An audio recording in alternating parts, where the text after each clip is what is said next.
출애굽기 16장에 나오는 만나 사건은 정말 신비한 것이죠. 어느 나라 역사에 있어서 역사에 보면은 신화 이야기가 많이 있습니다. 좀 뻥을 튀기는 것이죠. 그러나 어느 나라의 역사에 있어서 하늘에서 양식이 내려왔다. 온 백성들이 먹고 살았다. 그런 기록은 없습니다. 그건 정말로 자연적인 현상으로 설명할 수 없는 일입니다. 하나님이 하신 일이죠. 그 외에는 다른 것으로 설명할 수가 없습니다. 메추라기 떼가 진을 덮어서 사람들이 고기를 먹을 수 있도록 한 것, 그건 그런 대로 또 과학적으로 설명할 수 있을 것 같습니다. 예를 들면 새떼들이 기후변화와 같은 생태의 변화를 일으켜 착각을 해서 갑자기 때를 지어 날아들었다. 그렇게 말할 수도 있겠죠. 그러나 하늘에서 양식이 내린 것은 동서고금의 역사를 통하여 본 일도 없고 또 신화의 속에서 그런 이야기도 있은 적도 없습니다. 오직 그것은 하나님이 하신 일이다. 우리는 그렇게 말할 수밖에 없습니다. 그러기에 이 사건은 홍해가 갈라진 사건과 함께 이스라엘의 역사에 있어서 영원히 기억되고 있습니다. 그만큼 이 사건은 중요한 의미를 가지고 있습니다. 그런데 출애굽기 16장 4절에서 하나님은 만나를 내리게 하시면서 그들이 내 율법을 준행하나 아니하나 시험하신다. 그렇게 말씀하십니다. 이것을 신명기 8장 3절에서는 좀 더 구체적으로 말하고 있습니다. 너도 알지 못하던 만나를 내게 먹이신 것은 사람이 떡으로만 사는 것이 아니요 여호와의 입에서 나오는 모든 말씀으로 사는 줄을 내가 알게 하려 하심이라. 우리는요, 만나 사건을 단순히 하늘에서 내려진 기적과 같은 사건, 그것만 보아서는 안 됩니다. 그것을 넘어서서 사람이 떡으로만 사는 것이 아니라 하나님의 말씀으로 사는 것이다. 그것을 배워야 합니다.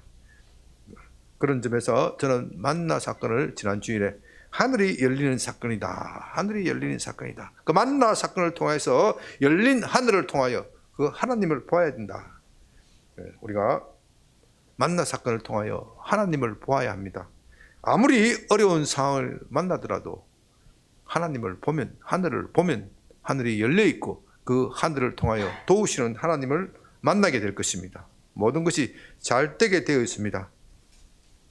그런데 신약에 와서 예수님께서 이 만나 사건과 비슷한 기적을 베푸신 일이 있습니다. 보리떡 5개와 물고기 2마리로 5,000명을 먹이셨죠. 이것을 우리가 5병, 5개 병, 떡병자요, 물고기 5병 2어 이렇게 부릅니다. 예수님은 자기를 따르던 많은 무리들을 데리고 광야로 데려가 가르쳤습니다. 사람들은 시간이 가는 줄을 모르고 예수님의 말씀에 집중하였습니다. 그러다가 보니 저녁이 되었고 그때 모인 사람의 수가 성인 남자만 5,000명이나 하였습니다. 어린아이와 여성들을 다 포함하면 10,000명이 좋게 넘을 겁니다. 그러나 그곳은 광야이고 음식점도 없고 마땅히 먹을 것을 구할 수도 없습니다. 이때 어린아이가 자기의 도시락을 가지고 왔습니다. 보리떡 5개와 물고기 2마리를 가지고 왔지요. 예수님께서는 그것을 가지고 하늘을 향하여 감사 기도하시고 제 아들에게 나누어 주어라. 그렇게 명령하였습니다. 제 아들이 말씀에 순종하였을 때 5,000명이 먹고도 12광주리가 남았다. 그렇게 기록하고 있습니다. 12광주리가 남았다. 그 어마어마한 그 양의 떡이 어떻게 내렸을까요? 하늘에서 갑자기 붕붕붕 떡이 5,000인분 떡 해보세요. 얼마나 많습니까? 어떻게 내렸겠습니까? 여러분 상상이 잘 안 되죠.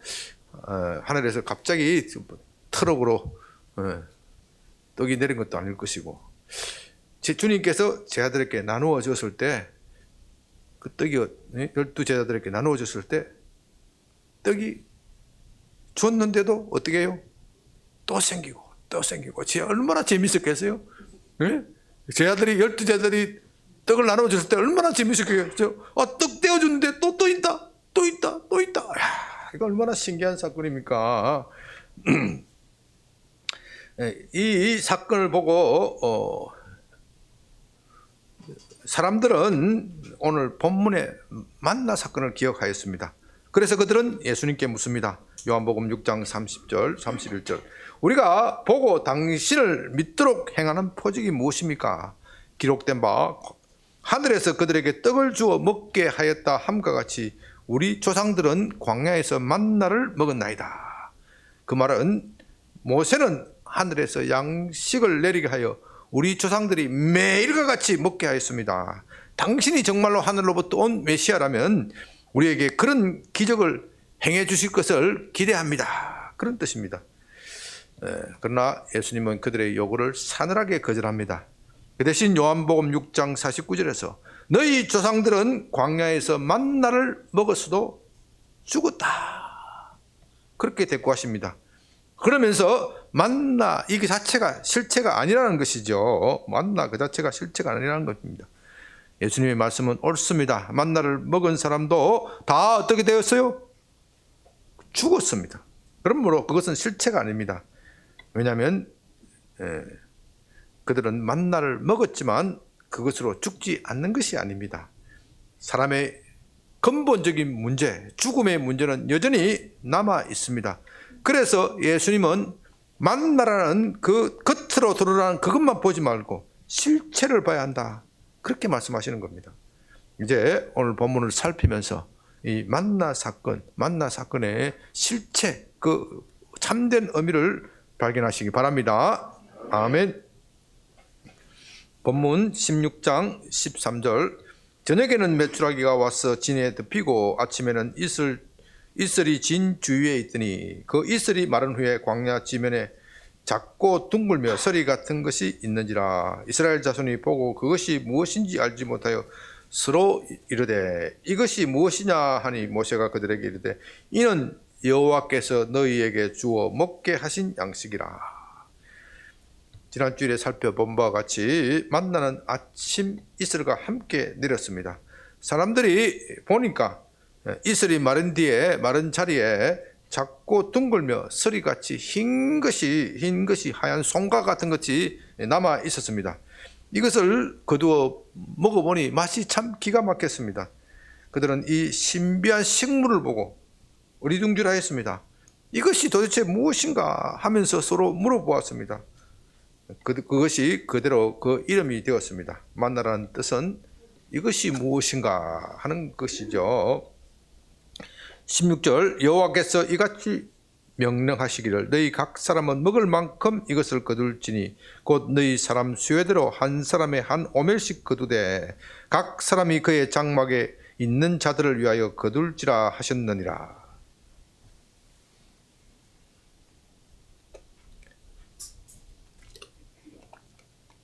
이제 하나님은 모세에게 말씀하십니다. 이것은 너희를 위하여 내가 주는 하늘의 양식이다.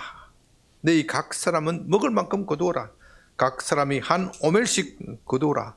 그것이면 충분히 배불리 먹을 것이다. 오멜은 보리 한 묶음을 말하는데요. 한 2.2리터 정도 되는 분량이라고 합니다. 그러니까 한 대박 정도 될 것 같아요. 그 정도라면 성인 한 사람이 충분히 먹고도 남을 것입니다. 그러나 반드시 이 말씀은 반드시 자로 지어서 대박으로 지어서 한 오멜만 거두어라 그런 뜻은 아닙니다. 각자가 먹을 만큼 충분히 거두되 남겨서는 안 된다 그런 뜻인 것입니다. 이것이 만나에 관한 하나님의 명령입니다. 제가 처음부터 말씀드렸죠. 하나님은 만나를 내리시면서 그들이 하나님의 명령에 순종하는지 않는지 살펴보겠다 그렇게 말씀하셨습니다. 그래서 그들은 하나님의 말씀에 순종해야 합니다. 하나님이 한 오멜씩만 거두라고 하면 그 말대로 그대로 순종하면 됩니다. 그러면 아무 문제가 없고 그들은 계속하여 복을 받을 것입니다. 그러나 욕심을 내어 더 거두어 드린다면 그건 불순종입니다. 불순종하면 죽는 것이고 순종하면 영원히 사는 것입니다. 이제 하나님이 만나를 내리면서 그들을 시험하시겠다 하는 것은 바로 이런 의미입니다. 만나는 하늘에서 내려온 양식이지만 그것만으로는 영생을 얻을 수 없습니다. 그것을 넘어서서 하나님의 말씀에 순종해야 합니다. 믿고 순종하는 것, 이것이 만난 사건의 실체입니다. 17절, 이스라엘 자손이 그같이 하였더니 거둔 것이 많기도 하고 적기도 하나 오멜로 되어 본즉 많이 거둔 자도 남음이 없고 적게 거둔 자도 부족함이 없이 각 사람은 먹을 만큼만 거두었더라. 그들은 하나님의 말씀에 순종하여 한 오멜씩, 한 사람이 한 오멜씩만 거두었습니다. 그런데 적게 거둔 사람도 남음이 없고 많이 거둔 사람도 남음이 없고 적게 거둔 사람도 부족함이 없다고 하였습니다. 어떻게 이런 일이 있을 수 있습니까? 그것은 그들이 그 거두들인 만나를 가지고 나누어 먹었다 하는 것을 뜻합니다. 여러분, 이 나누어 먹는다, 이게 참 중요합니다. 나누어 먹는다는 것은 참 쉬운 것 같지만 그렇게 또 쉽지만은 않습니다. 참 어려운 일입니다. 그래서 우리는 이 사건의 의미를 이 사건에 대하여 좀 더 깊이 좀 살펴볼 필요가 있습니다. 만나는 하늘에서 내려온 것이지만 그래도 그것을 거두러 그들이 덜에 나가야 합니다. 그냥 집으로 배달되는 것이 아닙니다. 요즘 택배가 많이 발달되어 있죠. 코로나 팬데믹 때문에 집에서 택배를 이용하시는 분이 많이 늘었습니다. 제가 아침에 이렇게 아침에 교회를 나오다 보면 기도하기 위해서 좀 일찍이 나오다 보면은 옆집에 새벽 택배다 이렇게 하얀 그 장바구니 아마 아이스박스 같아요. 큰 거 보니까 상하지 않도록 새벽 배송 이렇게 되면 참 집사람이 굉장히 부러워하더라고요. 그러면서 저 인간 돈도 제대로 못 벌어주고 그 젊은 유부부가 사는데 그래요. 참 보면서 참 좋은 세상이다. 새벽 안에 뭐 창거리 다 있겠죠. 그러나 이 만나는 새벽 배송처럼 자기 집 앞으로 배달되는 것이 아닙니다. 진박 광야에 내리기 때문에 그들이 아침 일찍 집에 나서서 그 광야까지 가야 합니다. 또 나중에 살펴보겠지만 그 만나는 그 광야에 하루 종일 있는 것이 아니에요. 새벽에 잠깐 있다가 태양이 내려지면 사라져 버려요. 그렇기 때문에 그들이 아침에 일찍 일어나서 광야에 나가야 합니다. 또 광야에 나가서 허리를 숙이고 거두는 모아들이는 수고를 해야 합니다. 여러분 농사를 안 지어봤겠죠. 저는 조금 지어봤어요. 조금 지어보고 허리를 숙이고 거두어 드린다는 거, 이거 쉬운 게 아니에요. 이 도시 사람들은 한 10분만 해도 허리가 아파서 일을 못해요. 그런데 만나를 거두다 보면은 이 사람마다 편차가 나게 되어 있습니다. 신체가 건강하고 부지런한 사람은 많이 거둘 것이고 신체가 약하거나 또 약한 사람은 적게 거둘 것입니다. 또 특히 게으른 사람은 더욱 적게 거둘 것입니다. 그런데 많이 거둔 사람도 남는 것이 없고 적게 거둔 사람도 부족함이 없다고 하였습니다. 그것은 그들이 그것을 가지고 나누어 먹었다, 그것을 뜻합니다. 그것은요, 쉬운 것 같지만 결코 쉬운 일이 아닙니다.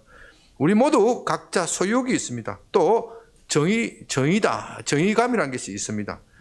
각자 일하여 자기가 벌어들인 것은 각자가 가져가야 합니다. 그것이 우리는 정의라고 생각합니다. 그런데 일을 적게 하는 사람이나 많이 하는 사람이 똑같이 가져간다, 똑같은 월급을 받아간다, 그러면 불만이 생길 수밖에 없습니다. 그건 부정이라고 생각합니다. 정의롭지 못한 겁니다. 많이 일하는 사람은 많이 가져가는 것이고 적게 일하는 사람은 적게 가져가는 것입니다. 그것이 우리의 본성이 가르치는 바입니다. 그렇지 않으면 이 세상은 불공평하여 살 수가 없습니다. 세상이 왜 이렇게 불공평해? 다 그렇게 말할 것입니다. 그런데 그들이 만나를 거두러 가면서 깨달음이 왔습니다. 만나를 가지고 집에 와 보니 참 기가 막힙니다. 하늘에서 양식이 내린다. 어떻게 이런 일이 있을 수 있습니까? 이것을 가지고 이 모은 것이고 내 것이라고 좀 주장하기가 좀 어때요? 좀 그렇지 않습니까? 그죠? 그건 내가 심고 가꾼 것이 아닙니다. 나는 단지 광야에 가서 거두어 들인 것 뿐입니다. 또 그렇다고 해서 내 것이 아니라고 말하기도 그렇습니다. 왜냐하면 내가 그것을 거두어 들였기 때문입니다. 거기에는 분명히 나의 노력이 들어 있습니다. 내가 아침에 일찍 들에 나갔고 또 허리가 아프도록 거두어 들이는 수고를 하였습니다. 누가 그것을 작은 수고라고 말할 수 있겠습니까? 그런데 그들이 집에서 돌아와서 생각하니까 이 모든 것이 하나님의 은혜입니다. 어떻게 이 광야에서 이 많은 사람을 위한 먹이를 구할 수 있겠습니까? 그건 순전히 하나님의 은혜입니다. 하나님이 하늘에서 내려준 것입니다. 이제 이스라엘 백성들은 이것을 깨닫기 시작합니다. 만나는 내가 수고하여 거두어 들인 것 같지만 그보다도 앞서 하나님의 은혜가 먼저 전제가 되는 겁니다. 하나님께서 은혜를 베풀지 않으시면 어떻게 이 광야에서 그 많은 음식을 구할 수 있겠습니까? 그들은 그 깨달음이 왔을 때 자기가 먹고 남은 것을 적게 거둔 사람들에게 나누어 주었습니다. 또 그들이 이렇게 나누어 줄 때 그 사람이 게으르다거나 부지런하다거나 그런 것을 따지지 않았습니다. 모두 다 그것을 기쁨으로 나누어 먹었습니다. 그렇게 나누어 먹었더니 많이 거둔 사람도 남음이 없고 적게 거둔 사람도 모자람이 없었습니다. 여러분, 우리는 이 만나의 이런 성격을 잘 이해해야 합니다. 그것을 잘 이해한다면 우리가 가진 재물의 성격을 제대로 이해할 수 있습니다. 이 만나만 이 이중적인 성격을 가진 것이 아닙니다. 모든 재물은 다 그런 것입니다. 내가 손으로 수고하여 얻은 것 같지만 그 이전에 하나님께서 은혜를 주신 것입니다. 우리는 이 재물의 이 이중적인 성격, 이 두 가지 성격을 이해해야 합니다. 모든 재물은 사람이 손으로 수고하여 얻은 것입니다. 물론 상속이나 불로소득 부동산을 투기를 해서 또 요즘 뭐라 그래요? 비트코인 이런 것을 투기를 해서 얻은 것은 불로소득이죠. 또 남의 것을 설적하는 것 이런 재물은 좀 다르겠지만 정상적으로 노동하여 얻은 소득 이건 경제학적으로 가치라 그러죠. 이 노동하여 얻은 소득은 다 내 손으로 얻은 것입니다.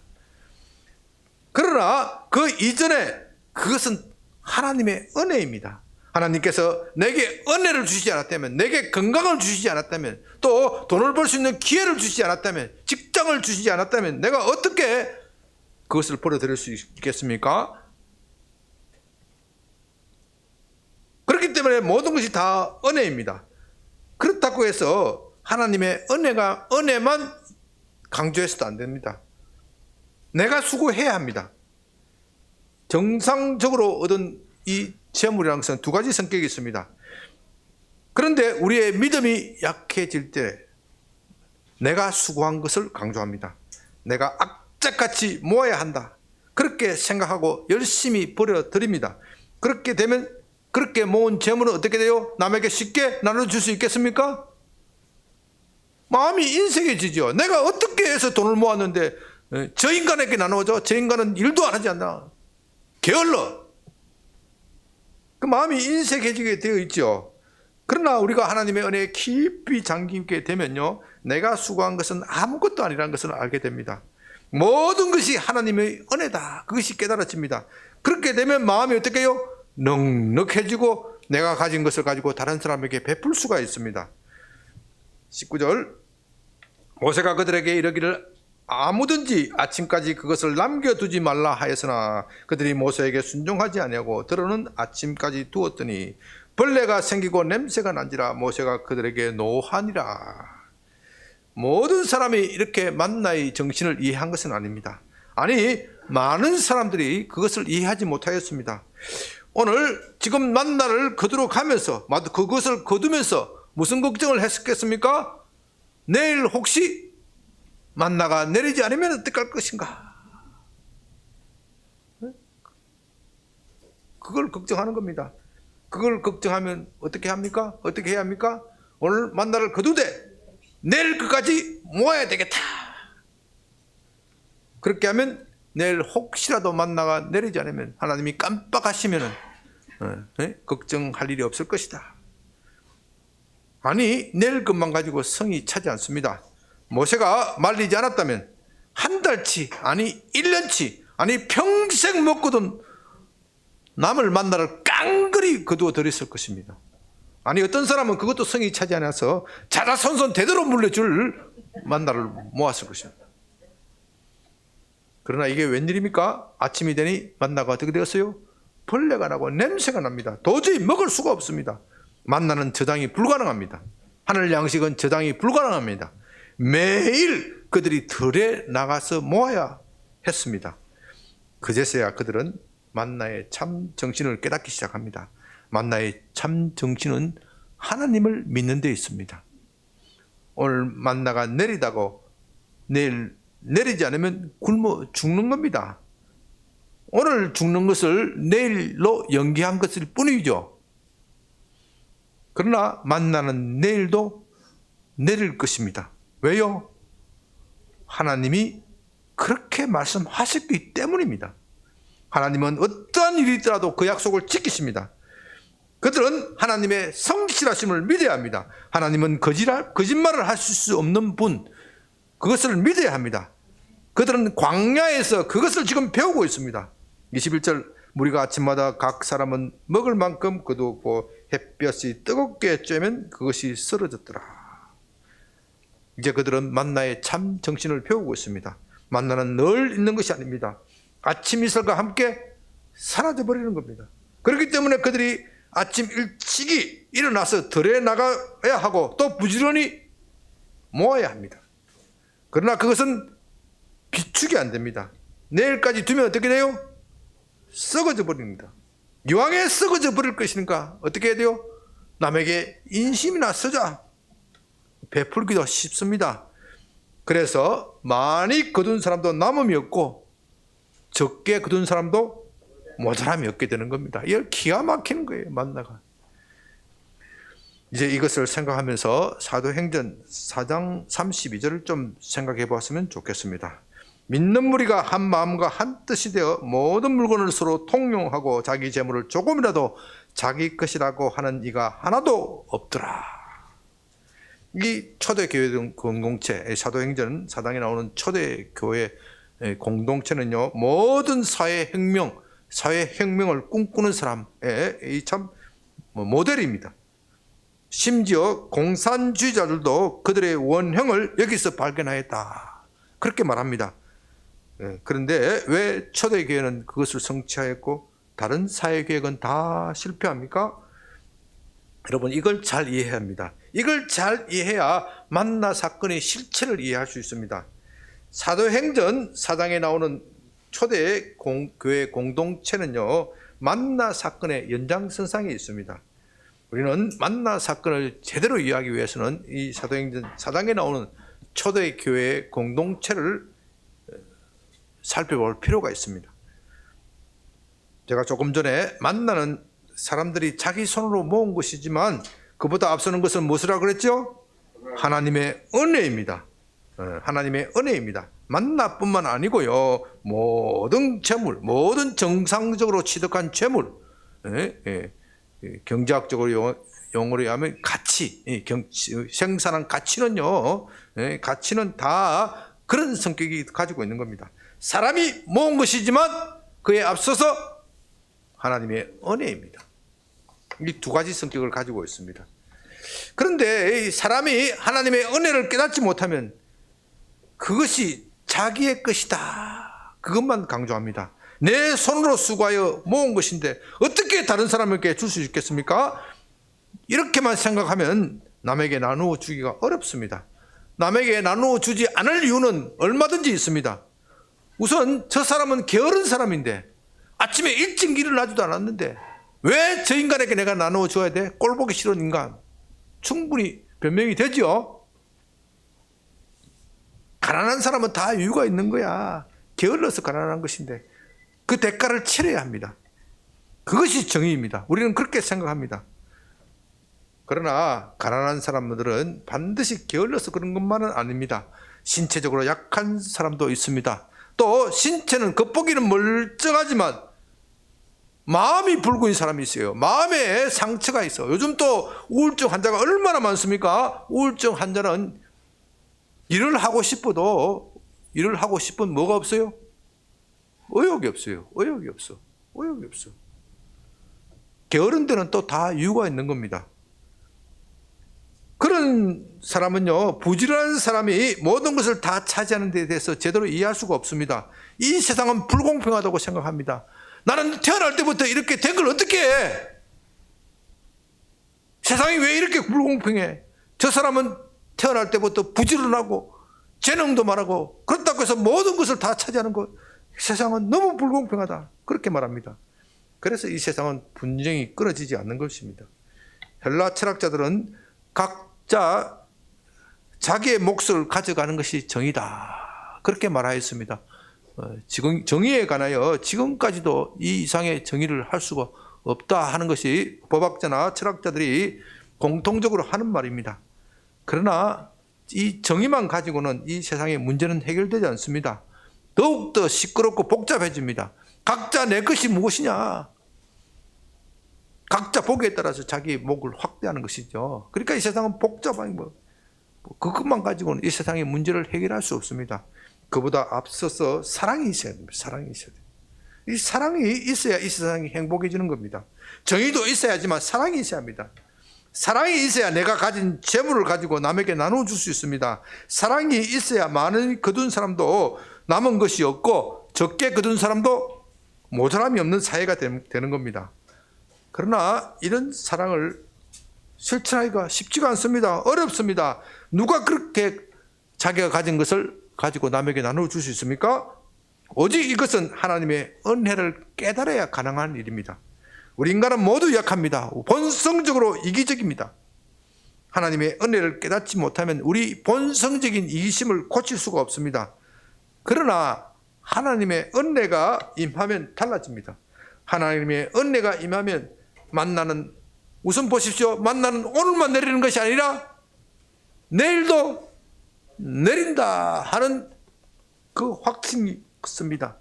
그러므로 나는 구태여 썩을 이 재물에 연연해 하지 않고 다른 사람에게 나누어 주리라. 내가 평생 아무리 끌어모아도 끌어모은 재물을 내가 사는 동안 서지도 못할 것이요. 서지도 못할 것이요. 서지도 못할 것이라는 깨달음이 오면 나누어 주기가 어때요? 편해요. 쉬워요. 내가 그렇게 나눠줘도 또 하나님께서 내일 채워주실 것이다. 그 믿음이 있으면 나눠주기가 어떻게 해요? 편해요. 그렇기 때문에 사랑은 먼저 믿음이 전제가 돼야 돼요. 먼저 하나님의 은혜가 임해야 돼요. 하나님의 은혜가 임하지 않고 자꾸 사랑을 말하게 되면 갈등만 생기고 힘이 드는 거예요. 예수님의 산상수훈이 그런 겁니다. 산상수훈대로 살기 위해서는 먼저 은혜가 임해야 돼요. 그런데 산상수훈을 주의하는 사람들은 하나님의 은혜를 받지 못한 사람들이 산상주의를 하기 때문에 이건 너무 어려운 거야. 불가능한 거야. 그렇게 말하는 거예요. 그러나 하나님의 은혜가 임하면, 하나님의 은혜가 임하면 우리를 바꿔놓는 겁니다. 하나님의 은혜가 우리를 체인지하는 것이지 하나님의 정의가 우리를 체인지하는 것이 아니에요. 세상에는 정의도 있어야 되고 그것만 가지고 되는 게 아니에요. 사랑도 있어야 되는 거예요.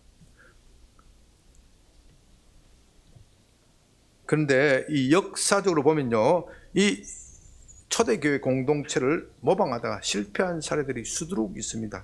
이 초대교회 공동체는 모든 사회의 모델입니다. 모든 사회가 꿈꾸는 그런 겁니다. 특히 공산주의자들이 이 사회를 모델로 하였습니다. 좀 더 그들은 그것을 올라가면 만나 공동체, 만나 사건을 생각하면서 그들은 그렇게 꿈 같은 사회를 만든다. 그렇게 선전하였습니다. 그들이 구호대로 말한다면 능력대로 일하고 필요한 대로 가져가는 사회입니다. 얼마나 좋습니까? 분명 사도행전 4장의 초대 교회 공동체나 또는 만나 사건에 나오는 그런 되나 있을 법한 그런 아름다운 공동체입니다. 그러나 그들의 결과는 전혀 반대입니다. 그들이 말했던 것과는 전혀 다른 결과를 만들어내고 맙니다. 공산주의 또는 사회주의를 표방하는 나라의 결과는 언제나 가난과 착취뿐입니다. 평등이 있다면 가난의 평등일 뿐입니다. 소수의 공산당 간부들과 그들에게 빌붙어 사는 사람들만, 아주 소수의 사람들만 특권을 누리고 사치를 누리면서 호화스러운 생활을 합니다. 그러나 많은 사람들, 그들이 말하는 프롤레타리아 계급은 아주 굶주리고 비참한 생활을 합니다. 무엇보다도 더 심각한 것은 그들에게는 자유가 없습니다. 최근 우리는 중국에서 일어난 일을 통하여 그것을 똑똑히 보고 있습니다. 지금 중국에서는 코로나 때문에 난리라고 하죠. 그들은 코로나 제로 정책을 펼치고 있었습니다. 그것이 처음에는 참 성공한 것 같습니다. 그래서 중국은 모든 세계에 대하여 우리는 코로나에 대해서 다 극복했다. 그러나 그렇게 자신 있게 떠들었습니다. 그러나 지금은 다른 나라들은, 선진국들은 코로나 사태가 끝이 나고 있는데, 대한민국도 끝이 나고 있는데 중국은 이제 시작하고 있습니다. 언제 끝날지도 모릅니다. 제로 코로나 정책을 펼치다 보니 한 사람이라도 확진자가 나오면 어떻게 해요? 그 도시 전체를 봉쇄를 해버립니다. 전수조사를 해버립니다. 최근에 상하이가 봉쇄되었습니다. 상하이는 인구가 2천만 명이 넘고 대한민국 인구의 절반이 정도가 산다고 합니다. 그런데 어떤 사람이 봉쇄 기간이 너무 길어지자 너무 힘드니까 집 밖으로 나왔습니다. 좀 공기라도 좀 쐬어보자 하고 나왔겠지요. 그랬더니 공안이 그를 붙잡아서 어떻게 해요? 머리를 바리캉으로 밀어버렸다고 합니다. 참 자유민주국가에서는, 자유민주사회에서는 이건 도저히 있을 수 없습니다. 저도요 고등학교 다닐 때 이 바리깡으로 머리 밀린 적이 있어요. 머리가 길다고 학교 선생님이, 군육 선생님이 머리를 바리깡을 대고 고속도로를 내더라고요. 얼마나 참 창피하고 인격 모독인지. 그때는 인격 수준이, 인권 수준이, 대한민국 인권 수준이 그 정도밖에 되지 않아서 그런 일이 있었습니다. 지금 그런 일이 나타나면 난리가 났겠죠. 난리가 나겠죠. 중국이 지금 고등학교 학생들도 아니고 성인들에게 그런 모독적인 일을 하면서 당당하게 하는 겁니다.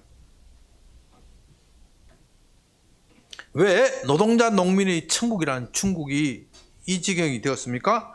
왜 지상의 천국이 아니라 지상의 지옥이 되었습니까? 그것은 하나님의 능력이 아니라 사람의 힘으로 이 이상적인 사회를 만들려고 했기 때문입니다. 여러분은 이 점을 잘 이해해야 합니다. 사람의 힘으로 그 공평한 사회를 만들려면요 모두 실패하게 되어 있습니다. 왜 그렇습니까? 그 공평한 사회를 만들려고 하는 사람이 무엇을 가져야 돼요? 힘을 가져야 돼요. 권력을 가져야 돼요. 힘을 가지고 권력을 가진 사람은 반드시 부패하게 되어 있는 거예요. 자기 것부터 먼저 챙기게 되는 거예요. 자기 것을 챙기다 보면은 나머지 사람들은 바보입니까? 아니죠.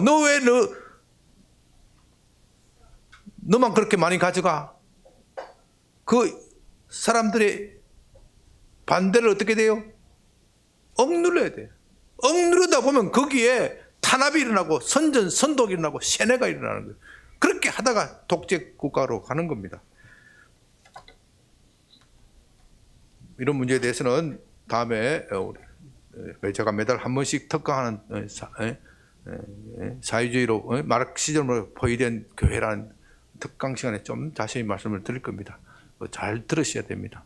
이 대한민국이 바로 그런 생각에 물들어 있기 때문에 지금 이렇게 혼돈스러운 거예요.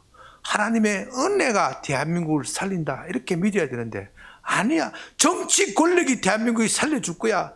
정치 권력을 잡아야 좋은 사회를 만들 수 있을 것이야. 그러니까 모든 사람들의 초점이 뭐가 되어 있습니까? 누가 정권을 잡느냐. 정권을 잡은 사람은 한사코 뺏기지 않으려고 합니다. 정권을 뺏긴 사람들은 한사코 권력을 되찾으려고 합니다. 그러니 이 대한민국이 각박한 사회로 가는 겁니다. 이 대한민국의 사람들의 마음이 체인지가 돼요. 체인지가 되어야 되는 거는요, 다른 방법이 없고 하나님의 은혜가 임해야 됩니다. 오늘 내가 먹을 것이 다 떨어지더라도 내일 먹을 양식이 있다고 믿으면 마음이 어떻게 해요? 비록 가난하지만 넉넉해지는 겁니다. 또 부자들은요, 내가 이렇게 모은 돈 내일 가면 어떻게 돼요? 다 썩어 없어질 것이다. 썩어 없어지면 어떻게 해야 돼요? 나누어 주는 것이다. 이것을요, 하나님의 은혜로 해야 되지 국가 힘으로 강제하면 안 되는 거예요. 사회주의가 실패한 것은 바로 여기에 있는 거예요. 이제 말씀을 정리합니다. 제가 모두에서 예수님께서 오병이어의 기적을 베푸실 때 만나 사건을 떠올렸다고 말씀드렸죠.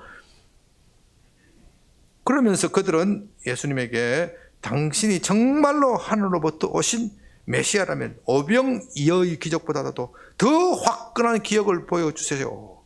모세가 하늘에서 만나를 내린 것처럼 그렇게 좀 더 화끈한 기적을 내려주세요. 그러면 우리가 당신을 믿고 메시아로 따르겠습니다.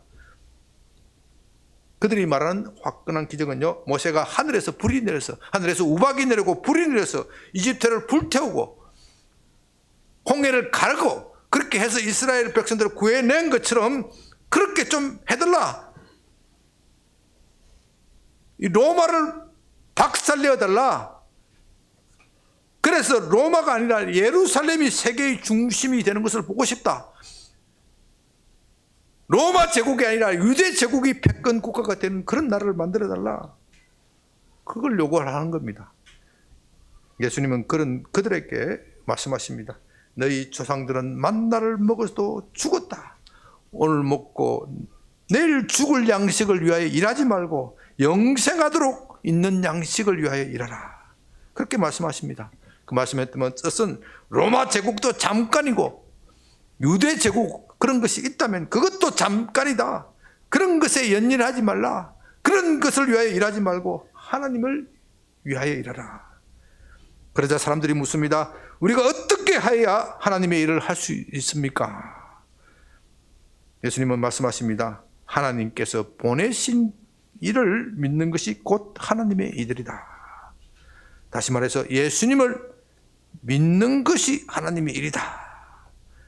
그러면서 요한복음 6장 48절 50절에서 이렇게 말씀하십니다. 내가 곧 생명의 떡이니 너희 조상들은 광야에서 만나를 먹었어도 죽었거니와 이는 하늘에서 내려온 떡이니 사람으로 하여금 먹고 죽지 아니하게 하시는 것이라. 51절 결론적으로 말씀하십니다.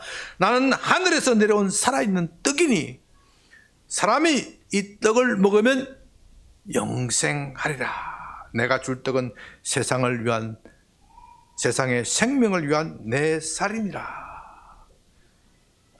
이제 만나 사건이 말하고자 하는 것은 바로 이것입니다. 우리는 만나 사건을 통하여 예수님을 볼 수 있어야 합니다. 만나는 하늘에서 내려온 신비한 떡입니다. 그러나 그것을 먹은 사람은 다 죽었습니다.